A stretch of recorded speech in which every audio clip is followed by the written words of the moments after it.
Hello friends, welcome to the channel day to day update by doctor Ankita Singh Chakotiya. आज हम बात करने वाले हैं कोविड-19 की जर्नी की फ्रॉम 2019 टू 2022।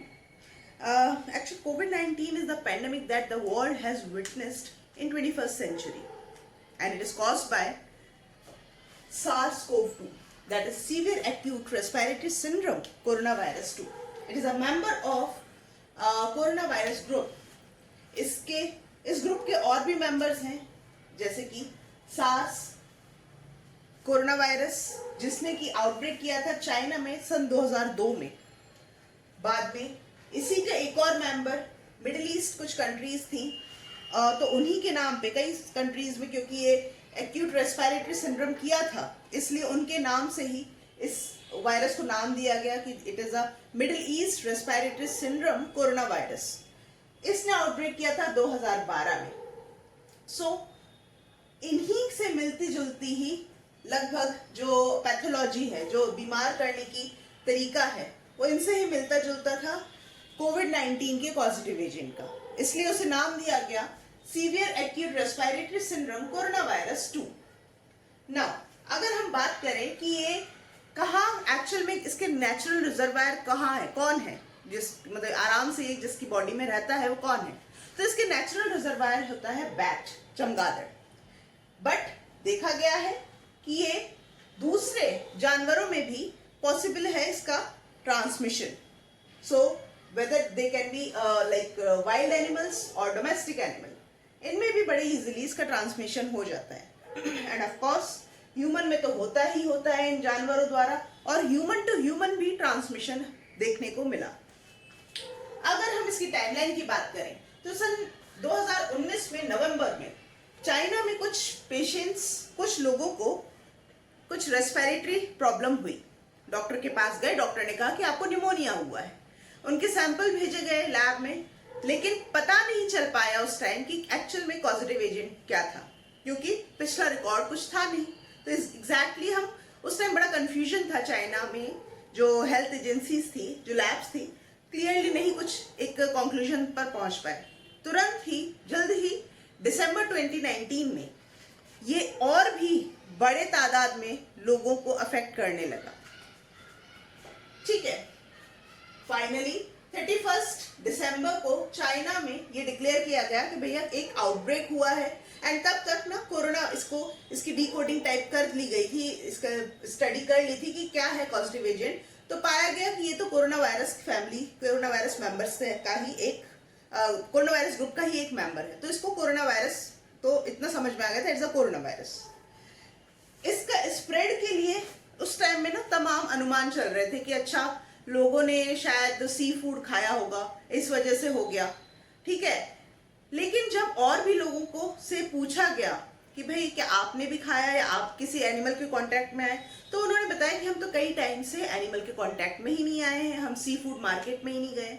तो एक्चुअल में उस टाइम कंक्लूड किया गया कि ये ह्यूमन टू ह्यूमन ट्रांसमिशन हुआ है। ठीक है, नाउ जनवरी 2020 में 4 जनवरी WHO ने अनाउंस किया कि भैया चाइना में एक आउटब्रेक हुआ है because of some an unknown etiological agent, some unknown positive agent की वजह से। 13 जन को पहला case out of China report किया गया इन थाईलैंड में। 30 जनवरी को WHO ने इसे public health emergency of international concern का खिताब दिया। Again on the same day, on the same date, India में पहला केस आया केरला के त्रिशूर डिस्ट्रिक्ट में, एक स्टूडेंट में, जो कि चाइना वुहान से ही आया था। ठीक है, वो as a first case report हुआ हमारे इंडिया में। फेब 2020 में WHO ने कहा कि नाम दिया इस डिसीज को कोविड-19, और 2 और केस फरवरी के ही महीने में हमारे इंडिया में आए। एक्चुअली NCR में थे, दे बोथ वर इंजीनियर। एक आया था इटली से, एक आया था दुबई से। मार्च में WHO ने अनाउंस कर दिया कि yes, it is an pandemic, the disease outbreak जो चाइना से स्प्रेड हुआ है, जो फैल रहा है, वो एक पेंडेमिक है। 8 मार्च तक 100 कंट्रीज में स्प्रेड हो चुका था। अगर हम इंडिया की बात करें तो 2 मार्च को 2 और केसेस NCR में अगेन देखने को मिल रहे थे। नाउ 24 मार्च को हमारे प्रधानमंत्री ने जनता कर्फ्यू के लिए रिक्वेस्ट की, अनाउंस किया टीवी पे, न्यूज चैनल पे, और 25 मार्च से इम्प्लीमेंट किया गया। अप्रैल की तक स्थिति कुछ इस तरह थी कि जनता कर्फ्यू को और एक्सटेंड किया गया था और फेस मास्क रूल भी लागू कर दिया गया था। मई 2020 में 1 मई को लॉकडाउन और एक्सटेंड किया गया 17 मई तक। 16 मई 2020 तक 85,940 केसेस रिपोर्ट किए गए थे इंडिया में, जो कि कहीं ज्यादा थे चाइना की कंपेयर, क्योंकि सबसे पहले आउटब्रेक चाइना में ही हुआ था, तो ऑफकोर्स चाइना में बहुत बड़ा काउंट सामने आया था। लेकिन इस तारीख तक इंडिया ने भी उस रिकॉर्ड को क्रॉस कर दिया था। 31 मई को 5,000 डेथ रिकॉर्ड की गई थी इंडिया में। अब मई से लेकर दिसंबर तक और काफी ज्यादा केसेस आते गए, डेथ्स होती गई, साइंटिफिक कम्युनिटी लगी रही कि कुछ वैक्सीन, कुछ ड्रग्स निकल आए, हिट एंड ट्रायल्स हो रहे थे। अब अगर दिसंबर की बात करें तो फाइनली एफडीए ने कोविड-19 वैक्सीन को ऑथराइज कर दिया ना। इसी दौरान मतलब कि 2020 तक कई सारे इस कोरोना वायरस SARS-CoV-2 ने अपने चेहरे और बदले, काफी अलग अलग इसमें म्यूटेशन हुए, अलग अलग इसके वेरिएंट हमारे सामने आए, जैसे कि B.1.7 नाम दिया गया alpha. First time it was reported in UK, इसको वेरिएंट ऑफ कंसर्न का दर्जा दिया गया। नेक्स्ट, साउथ अफ्रीका मई 2020 में ही बीटा, इसका वेरिएंट बीटा B.1.351 इसको कोड दिया गया, वो भी एक वेरिएंट ऑफ कंसर्न के दर्जे में इसको रखा गया। Next to it was P.1, it was gamma, and Brazil में नवंबर 2020 में इसको देखा गया सबसे पहले, एंड वेरिएंट ऑफ कंसर्न ये भी था। B.1.617.2 डेल्टा, ये इंडिया में सबसे पहले रिपोर्ट किया गया था किसी पेशेंट में, तो इसलिए इंडिया में रिपोर्ट किया गया और इसको भी वेरिएंट ऑफ कंसर्न का दर्जा दिया गया। Finally last was the Omicron कई सारी कंट्रीज में एक साथ लगभग आसपास की सेम डेट में ही डिटेक्ट किया गया था, रिपोर्ट किया गया था, इसको भी वेरिएंट ऑफ कंसर्न का।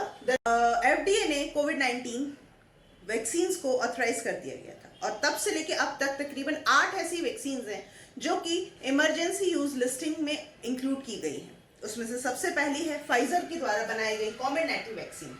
31 दिसंबर 2020 में ही इसको इस लिस्ट में इंक्लूड किया गया था। सीरम इंस्टीट्यूट ऑफ इंडिया द्वारा बनाई गई कोविशील्ड वैक्सीन 16 फरवरी 2021 में इसको इस लिस्ट में इंक्लूड किया गया। इसके बाद जॉनसन वैक्सीन, जो कि जॉनसन एंड जॉनसन ने बनाई थी, उसे 12 मार्च 2021 में इंक्लूड किया गया। फिर मॉडर्ना कोविड-19 वैक्सीन 30 अप्रैल 2021 में इसे इस लिस्ट में इंक्लूड किया गया। इसके बाद सिनोफार्म कोविड-19 vaccine, then Sinovac CoronaVac vaccine, and then Bharat Biotech Covaxin vaccine को नवंबर 2021 में इस लिस्ट में इंक्लूड किया गया। भारत बायोटेक कोवैक्सीन वैक्सीन के साथ थोड़ा सा पार्शियलिटी भी हुआ था, बिकॉज एक पासपोर्ट वैक्सीन एंड कुछ यूरोपियन कंट्रीज ने काफी क्वेश्चंस रेज किए थे, इसलिए इसको इस लिस्ट में इंक्लूड होने में टाइम लग गया। एनीवेज, उस पर भी मैंने एक वीडियो ऑलरेडी बना चुकी हूँ, तो उसका लिंक मैं शेयर कर दूंगी डिस्क्रिप्शन बॉक्स में, ठीक है। At last it is Covovax vaccine, जो कि 2021 में दिसंबर के महीने में इस लिस्ट में इंक्लूड की गई है। सो ये 8 वैक्सीन हैं जो कि इमरजेंसी यूज लिस्टिंग में इंक्लूड कर ली गई हैं। एंड अब तक की जर्नी कोविड-19 की समरी कुछ इस प्रकार थी, जो कि मैंने आप लोगों के साथ डिस्कस की। और भी जो भी अपडेट इसके कोविड-19 पे आते रहेंगे वो मैं आप लोगों से